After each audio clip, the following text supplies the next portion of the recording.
भगवान की भक्ति देखा जाए तो बहुत ही सहज प्राप्त होती है और नहीं तो कई जन्म बीत जाते हैं और ये भक्ति प्राप्त नहीं होती है। तो एक छोटी सी कहानी आपको सुनाऊंगा। एक सज्जन थे, अपने घर परिवार में सबसे छोटे थे, लेकिन काम काज में आलसी और भोजन में उस्ताद। बहुत भोजन करते थे, बार बार भोजन करते थे।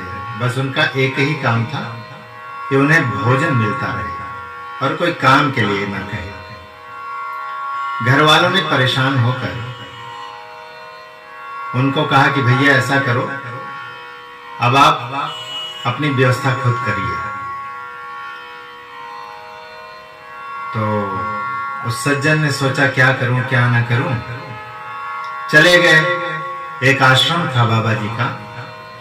बाबा जी बड़े दयालु थे, जो वहां के मठाधीश थे। वहां जाकर उस सज्जन ने कहा कि बाबा जी मैं आपके यहाँ पर रहना चाहता हूँ।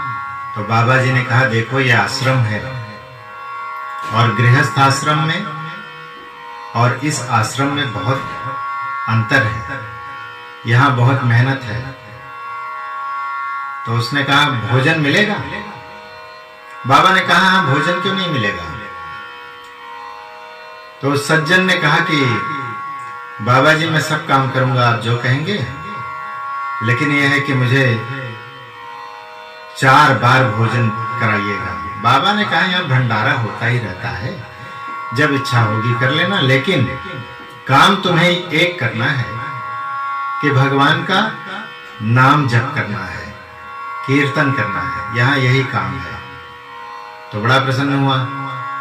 इसके बाद बाबा जी ने अपने कार्य की और ध्यान दिया और उस सज्जन को एक माला थैली पकड़ा दी और वो जप करने बैठ गया। अब तो उनके दिन ही निराले हो गए। फिर एक दिन एकादशी आई। तो बाबा जी ने कहा देखो आज एकादशी है, आज आश्रम में भोजन प्रसाद की कोई व्यवस्था नहीं है, सभी फलाहारी हैं, तो तुम्हें भी फलाहार से ही काम चलाना पड़ेगा। अब उन सज्जन ने सोचा कि फलाहार से तो मैं पागल हो जाऊंगा, कैसे अपनी भूख को बर्दाश्त करूं। उन्होंने बाबा से प्रार्थना की बाबा जी देखिए मुझसे उपवास नहीं हो सकता है, आप एक काम कीजिए, मुझे थोड़ा सा राशन वगैरह दे दीजिए, मैं दूर कहीं जाकर अपने लिए बना के खा लूंगा। बाबा जी ने कहा देखो दे तो मैं दूंगा, लेकिन दूर जाना, यहाँ आसपास में दिखना नहीं तो लोग क्या कहेंगे कि आज एकादशी है तुमने व्रत नहीं किया, नियम तोड़ दिया आश्रम के। तो सज्जन ने कहा नहीं बाबा जी मैं दूर जाके और अपने लिए बना के खा लूंगा। तो बाबा जी ने उनसे कहा कि जाओ रसोइया में भंडारे में देख लो, अपने हिसाब से जितना जो लगे वो ले लेना। अब वो वहां से गए और उन्होंने अपने समय के एक वक्त के लिए जितना भोजन लगता है वो ले लिया और नदी के पास में ही एक नदी थी, वहां पर जाकर बैठ गए एक वृक्ष के नीचे। और उसके बाद बड़े ही प्रेम से उन्होंने अपना प्रसाद बनाया। बनाने के बाद जैसे ही खाने के लिए पहला निवाला उठाया, तब तक याद आया कि अरे नहीं, गुरुजी ने कहा था कि भगवान को बिना भोग लगाए मत प्रसाद को ग्रहण करना। ठीक है कोई बात नहीं, भोग लगा देते हैं। वो बड़ा भोला था। उसने क्या किया, एक थाल में भगवान के लिए जितना कुछ उसने बनाया था सब उसमें रख लिया और उस वृक्ष के पास वो थाल रख के बैठ गया और कहने लगा भगवान आइए राजा राम आइए, मेरे भोजन का भोग लगाइए। ऐसे ही गाता रहा, पर भगवान कहाँ आने वाले। सुबह से दोपहर हो गई, दोपहर से शाम हो गई, शाम से रात्रि हो गई। तो फिर से जाकर उसने भगवान से प्रार्थना की, भगवान आइए, राजा राम आइए, मेरे भोजन का भोग लगाइए।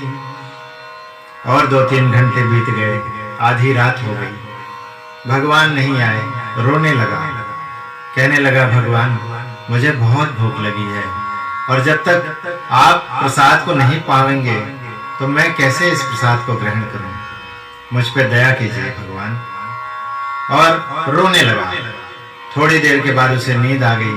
वहीं उस प्रसाद के पास वो सो गया। भगवान को बड़ी दया है, भगवान बड़े दयालु हैं। क्यों? अकारण करुणा वरुणालय। अकारण ही दीनों पर, भक्तों पर कृपा बरसा देते हैं, दया दिखाते हैं, करुणा बरसा देते हैं, प्रेम बरसा देते हैं। तो ऐसे दयालु राघवेंद्र सरकार स्वयं वहां पर उपस्थित हो गए, लेकिन साथ में सीता जी भी थी। अब उसकी नींद टूट गई। देखा कि भगवान तो प्रसाद को पा रहे हैं, लेकिन सीता जी को देख के आश्चर्य में पड़ गया कि मैंने तो राजा राम जी को ही बुलाया था, ये साथ में और कौन आ गए। तो पूछा कि प्रभु मैंने आपको बुलाया था, ये साथ में कौन है।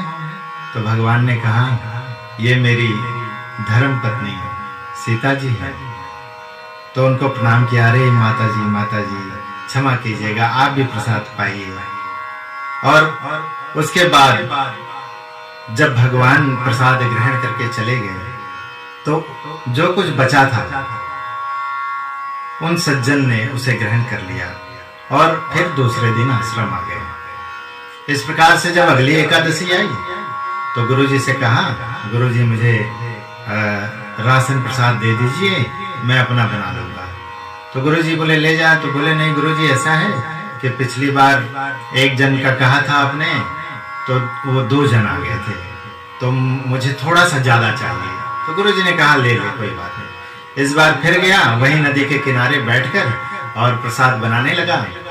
फिर गाने लगा, राजा राम आइए, सीता जी को लाइए, मेरे भोजन का भोग लगाइए। और इस तरह से गाने लगा। भगवान तो उस पे वैसे ही कृपा कर लिए थे। इस बार बड़ी जल्दी भगवान आ गए, लेकिन साथ में लखन जी भी थे। अब उसे बड़ा आश्चर्य हुआ कि भगवान तो बोले थे कि वो और सीता जी ही आएंगे, अब कि लखन लाल भी आ गए। बोला कोई बात नहीं, 1 जन बढ़ गए हैं, प्रसाद पर्याप्त है। तो सबसे प्रार्थना किया, सभी ने प्रसाद ग्रहण किया।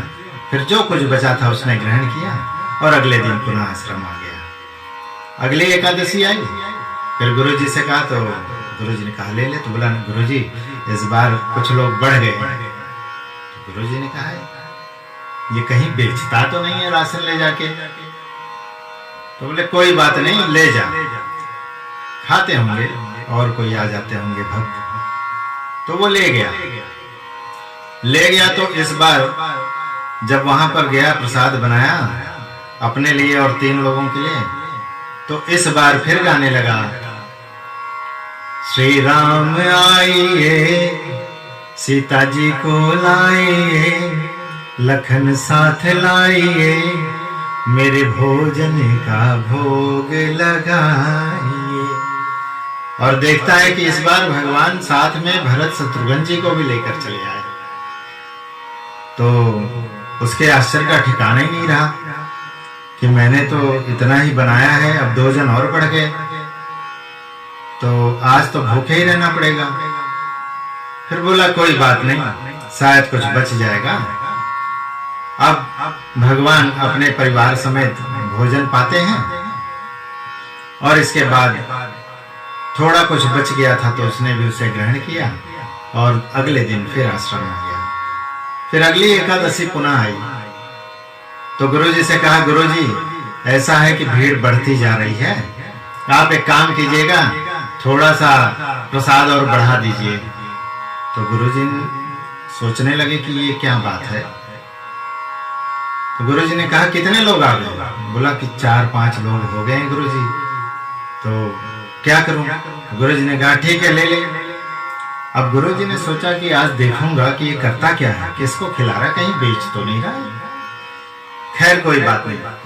और वो भक्त प्रसाद ले गया और वहीं नदी के किनारे पेड़ के नीचे रख दिया सजाकर और गाने लगा, सीताराम आइए लखन साथ लाइए, मेरे भोजन का भोग लगाइए। और देखता है कि भगवान श्री राम जी, सीता जी, लखनलाल, भरत भैया, शत्रुघ्न भैया और साथ में हनुमान जी भी आ गए। अब भगवान जब सब प्रकट हो गए तो भगवान ने कहा कि हाँ लाओ, कहाँ है प्रसाद, भोग लगाएं। तो उसने कहा, ऐसा है प्रभु जी, खुद ही बनाइए और खुद पाइए। तो भगवान ने कहा, क्यों? हाँ मैं जान गया हूं आपको, आप हमेशा बोलते कुछ हैं करते कुछ हैं। तो भगवान ने कहा सीता जी की तरफ देखकर कि आइए अब आप रसोई संभालिए। सीता जी ने प्रसन्न होकर रसोई में खाना बनाना शुरू कर दिया। वो तो माँ साक्षात अन्नपूर्णा, और वो प्रसाद बनाने लगी और सभी उस प्रसाद को पाने लगे। जब प्रसाद पा लिए तो थोड़ा कुछ बचा था, उसे उस भक्त ने ग्रहण किया। भगवान जाने लगे, तब तक गुरुजी पेड़ के पीछे छिपे थे और सामने आ गए और उसे कहने लगे कि इतना सारा राशन मैंने दिया था, भोजन प्रसाद दिया था, सब क्या किया? तो उस भक्त ने कहा, गुरुजी आइए देखिए, भगवान खड़े हैं, सीता जी हैं, लखनलाल हैं, भरत भैया, शत्रुघ्न भैया, हनुमान जी भी हैं, इन सब ने आज भोजन प्रसाद को ग्रहण किया। गुरुजी ने यहाँ वहां देखा, गुरुजी को कोई नहीं दिखाई दे रहा है। तो उसने कहा, यहाँ तो कोई नहीं है, किसकी बात कर रहा है? तो भक्त ने भगवान से कहा, प्रभु आप गुरुजी को नहीं दिखाई दे रहे, मुझे तो दिखाई दे रहे, उन्हें भी दिखाई दीजिए ना। तो भगवान ने कहा कि मैं उन्हें नहीं दिखाई दूंगा। तो भक्त ने गुरुजी से कहा, गुरुजी भगवान कह रहे हैं वो आपको नहीं दिखाई देंगे। गुरुजी ने कहा, क्यों नहीं दिखाई देंगे? उनसे बोलो अगर हैं तो मुझे दिखाई दें। तो भक्त ने भगवान से बड़ी प्रार्थना की कि आज मेरी इज्जत आपके चरणों में है, मेरी मान मर्यादा रख लीजिए भगवान, और मेरे गुरुजी को भी दर्शन दीजिए। तो भगवान ने कहा, गुरुजी इसलिए दर्शन नहीं पाएंगे क्योंकि उनका हृदय सरल नहीं है। तो उस भक्त के आंख में अश्रुधारा बहने लगी और उसने गुरुजी की तरफ देखकर हाथ जोड़कर कहा, गुरुजी भगवान कह रहे हैं आपका हृदय सरल नहीं है। और गुरुजी रोने लगे क्योंकि गुरुजी जानते थे कि सरल शब्द का अर्थ क्या है। सरल अर्थात स से सीता, र से राम और ल से लखनलाल, जिनके हृदय में सीता, राम और लखनलाल नहीं विराजमान है, अर्थात भक्ति, ज्ञान, वैराग्य जिनके हृदय में नहीं है, उनको भगवान कहां से दर्शन देंगे। तो गुरुजी बहुत रोने लगे। गुरुजी ने कहा भक्त से, अपने भगवान से कहो मुझे भी दर्शन दे दे। बहुत रोए, रोते रोते उनके हृदय में जितना भी कल्मश था वो समाप्त हो गया और उनका मन, उनका चित्त एकदम निर्मल हो गया। तो भगवान स्वयं प्रकट हो गए। कैसा दिव्य दृश्य है। और भगवान का दर्शन करके वो उस भक्त के चरणों में गिर गए कि मेरा जीवन धन्य हो गया तुम्हारी कृपा से। आज मुझे भगवान के दर्शन हो गए।